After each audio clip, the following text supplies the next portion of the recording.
Da onde que tiraram isso? Uma fogueira, imagina só, uma fogueira que não tem fogo. Tá na igreja desses caras aí, ó. A fogueira que não tem fogo. Você leva, você gasta, você pega tudo que é seu, vende, transforma em dinheiro e, segundo eles, apresenta naquele altar, né? Na tal de fogueira santa. Eu não sei nem qual o contexto bíblico que usaram isso aí, porque a fogueira que eu conheço lá, quando Elias estava ali contra os profetas de Baal, ele clamou e pediu ao Senhor fogo do céu, e caiu fogo do céu. Mas a fogueira desses caras não pega fogo.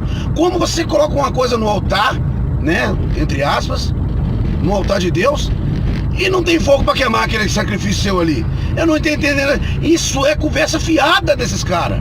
Não existe isso não, amigo. Fogueira que não tem fogo? Vai ler Bíblia, só. Picareta do Evangelho. Picareta, para você que não sabe o que é picareta. Picareta é a pessoa que finge que sabe alguma coisa. Picareta é aquele que acha que está trabalhando e ele não faz nada. O seu serviço é infrutífero. Abre os seus olhos aí, meu amigo. Você que tem ouvido aí esses picaretas dizer aí, ó, a fogueira santa. Que fogueira santa, rapaz? A fogueira que não tem fogo. A fogueira que não tem fogo, meu amigo, já viu isso? Mas você leva o dinheiro do seu caminhão que você vendeu lá, coloca lá, faz o tal de sacrifício. Que hoje, meu amigo, nós não podemos fazer sacrifício nenhum. Jesus falou que não quer sacrifício. Jesus quer misericórdia.